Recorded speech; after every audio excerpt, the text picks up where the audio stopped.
Collect as many coins as you can before you get locked in the dungeon. That's the goal of a Minecraft minigame which on the surface looks straightforward, but has layers of complexity and heart-stopping tension, like Shrek.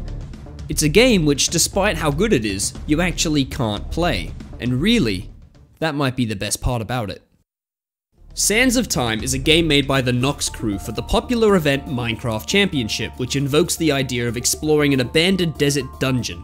Full of challenges and rewards, the game's theme just makes you want to delve deeper into the dungeon and see what you can find. However, though a theme is important, the most important part of Sands of Time is if it's fun to play. And it most certainly is. The main goal of Sands of Time is a very familiar one: accumulate as many coins as possible, the same as any game in most Minecraft tournaments. The catch is that instead of being awarded your precious points through killing players, surviving, completing a parkour course, or replicating a build, the coins in Sands of Time are scattered throughout a procedurally,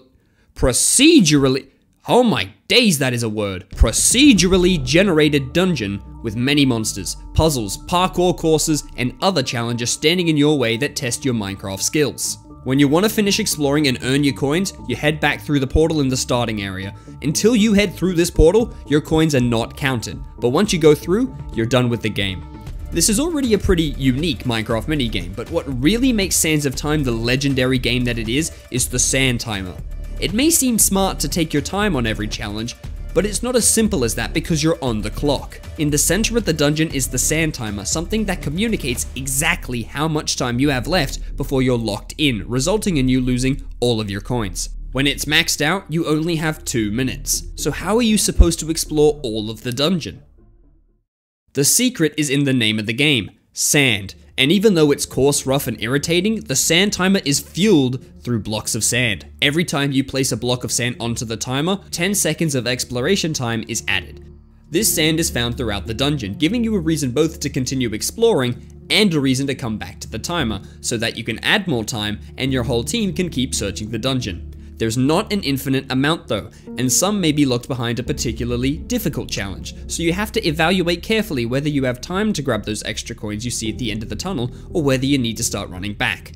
That's without even getting into the tiny complexities of the game, such as the sand sacrifices, or the vaults, but I'll get to that soon enough. The main thing to remember though is that if that sand timer ever hits 0, everyone on your team who is still in the dungeon gets locked in, and every coin they have on them is lost, which could wipe out any chances your team had of winning the event. The game can either be the most incredible comeback or a devastating fall from grace, depending on how you play, what strategies you implement, and whether you have the skill to back up your decisions. From that description, you might think Sands of Time is an overwhelming and complicated game, but its complexity is truly its greatest strength. Many Minecraft minigames can quickly become stale. After you've played it a few times, you understand the game and how to play it almost optimally. These games have low skill floors, meaning they're easily accessible, but also have low skill ceilings. If a game has a low skill ceiling, players can quickly improve to a certain point, but can't really become any better. There's only so good that you can get at a game, like Tic-Tac-Toe, or to use a common Minecraft minigame as an example, Spleef. Sands of Time still has a somewhat low skill floor, but its skill ceiling is incredibly high. Strong Sands of Time players are constantly asking themselves questions that a first-time player wouldn't be. Should I spend more time looking for one of the vaults down this tunnel, possibly getting a high number of coins if I can find it and unlock it with a key? Is it worth me banking my coins at the Sphinx, reducing the number I've earned to 80% of my current total, but guaranteeing that they will be awarded even if I get locked in the dungeon? Should I spend 2 sand on this sacrifice, losing 20 seconds of valuable time, but gaining some gold in the process? And the most commonly asked question of all, should I stay in the dungeon a wee bit longer? Oh my god. These constant judgment calls highlight Sands of Time's focus on risk versus reward, and what makes it even more difficult is each player has to make these decisions whilst trying to overcome any parkour or mob-based obstacles that might be in their way. Top Sands of Time players like HBomb94, Illumina, and JoJo Solos effortlessly work their way through these obstacles whilst calculating their plans for the future. However, it is worth reiterating that Sands of Time is not purely an individual game. While you are exploring your tunnel, 2 other players are exploring different areas of the randomly generated dungeon, whilst a fourth player, known as the Sandkeeper, is in the middle, keeping an eye on the timer and making sure that it never runs out. If your team does not communicate, you'll never know when you're low on time, when the Sandkeeper needs people to come back with sand, how much sand each player has, or if someone has that vault key you've been looking for this whole time. Though Sands of Time tests a player's individual skill, it doesn't have a single skill set that will make you the best player. Someone with speedrunning experience may have the mechanical chops to effectively and systematically explore the dungeon, but they may not have the ability to clearly communicate and coordinate the team as a Sandkeeper. With every player having an opportunity to shine, players feel that they've contributed to their team's success, and viewers of the event are guaranteed to see someone helping out their team, no matter who they're watching. On the topic of viewers, we've talked about how Sands of Time is a very well-designed game. But that doesn't always translate to a beloved game. So what sets this game apart from other incredibly well-designed games featured across events like Minecraft Championship? One aspect that makes Sands of Time so thrilling is its status as the finale game. In MCC, games become worth more as the event progresses, and when the tension and potential of coin output is at its highest during the final game, Sands of Time is either the most stressful or the most satisfying experience, depending on what team you're watching.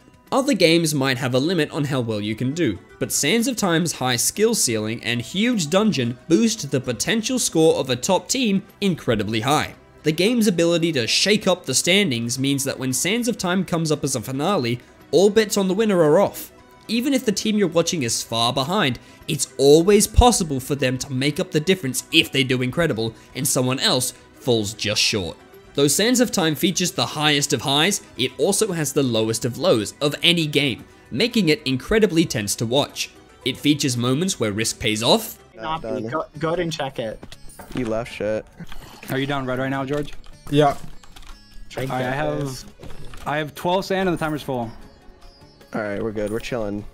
Just Moments where risk leads to defeat. All left. 3 sand left, yeah. Okay. Oh, this is red. Oh, you're kidding. No. I just. Oh, no. Oh no. How do I rescue him? Where players escape just in time. Oh no. I'm Oh sorry. no. Go. Oh, first person. You got this. Oh gosh. Oh god. Oh my. Oh my God. Oh! Oh. Or come so close, yet don't make it. I'm on my way, I'm going. go.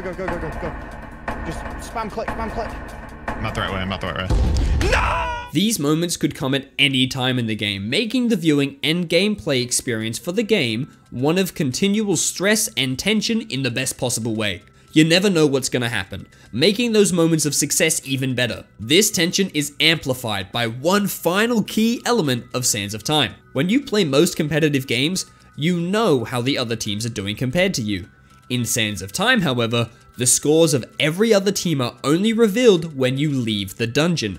While you're in there, you don't know how well you're doing, and you cannot know if you've done enough to win. This knowledge deficit leaves you in the dark as to how well you're truly doing, and the tension only drops when everyone leaves the dungeon and you finally know if you pulled the comeback off or not.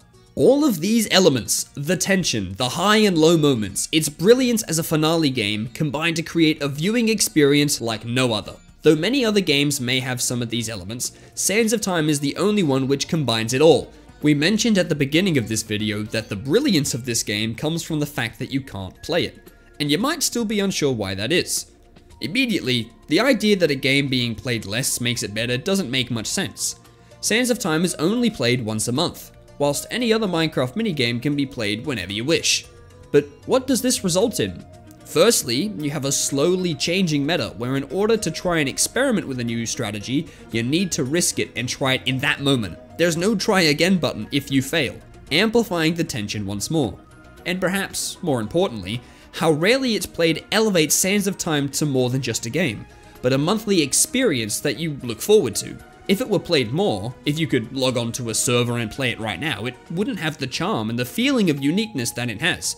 If it were something that could be restarted and played a second time, those tense moments and brilliant victories wouldn't be quite as impactful. And so, when you sit down and find that MCC has yet another Sands of Time finale this event, you don't think about how you're not the one playing it, you're just appreciating what you have.